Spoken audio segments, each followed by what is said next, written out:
Bonsoir à toutes et à tous, je m'appelle Alain Merlot et je préside la Commission fédérale technique et prospective au sein de la Fédération internationale de Cobati. Cette commission, constituée d'une vingtaine de membres, issus des associations, travaille sur plusieurs thématiques telles que la construction, l'urbanisme, l'environnement au climat-énergie.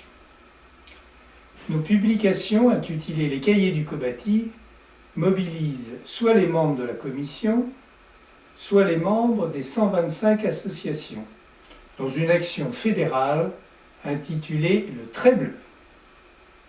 Vous trouverez sur notre site ces cahiers du Cobati, et notamment un cahier sur les risques naturels et technologiques, voici, et un cahier entièrement consacré à l'eau. Ces cahiers sont d'ailleurs disponibles gratuitement sur le site et vous pouvez les télécharger. Je vais vous présenter en quelques mots nos travaux sur le logement, puisque c'est le sujet des échanges de ce soir.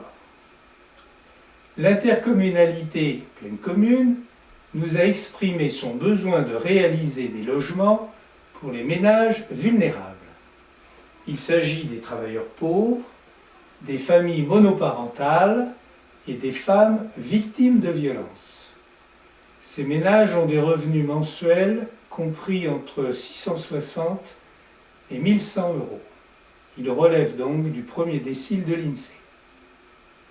Pour leur logement, ces ménages peuvent assumer un loyer mensuel qui est compris entre 3 et 4 euros du mètre carré.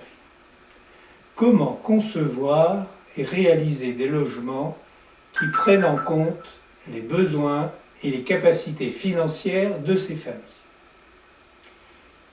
Notre première réflexion a été de dire il faut faire pour le logement ce que Renault a fait avec Dacia. Des voitures simples et économiques qui correspondent aux besoins des utilisateurs. Et donc des logements simples et économiques qui correspondent aux besoins des utilisateurs. Nous avons établi une feuille de route intitulée « Projet expérimental de conception et de construction de logements à coût et loyer modéré ».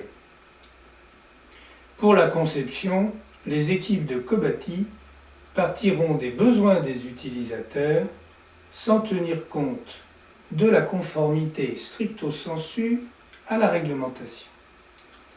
À cet égard, et dans le doublement du prix des logements sur la période 2000 à 2011, les organisations professionnelles estiment entre 25% et 35% l'impact économique des évolutions réglementaires.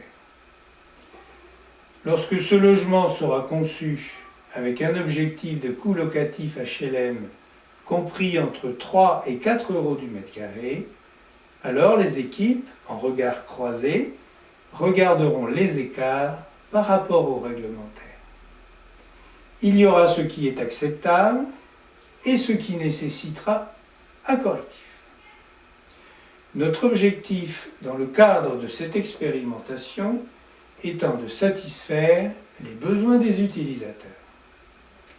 Les dérogations au cadre réglementaire ne porteront pas sur les fondamentaux du logement que sont la solidité de l'ouvrage, la sécurité des personnes, le confort et la performance environnementale. Le coût de construction n'étant qu'un des leviers pour atteindre l'objectif recherché, les copatistes examinant successivement les autres leviers, tels que le foncier décoté ou gratuit, la coordination dimensionnelle des ouvrages entre conception et réalisation, l'optimisation des performances énergétiques, l'industrialisation de la construction, l'optimisation des subventions, du coût des emprunts, des durées d'amortissement, des fonds propres, rémunérés et non rémunérés, sachant que la construction sera portée par un bailleur social. La feuille de route intègre les besoins des utilisateurs qui nous ont été fournis par Plaine Commune. Sur un terrain situé à Stein et propriété de Plaine Commune, nous étudions actuellement la conception d'un bâtiment de 22 logements. Les plans architectes en phase avant-projet sont établis et l'étude technico-économique et l'industrialisation du bâtiment sont en cours. Je vous donne donc rendez-vous en 2015 pour faire le point de l'avancement de ce projet expérimental. Merci de votre attention et bonne suite pour vos travaux.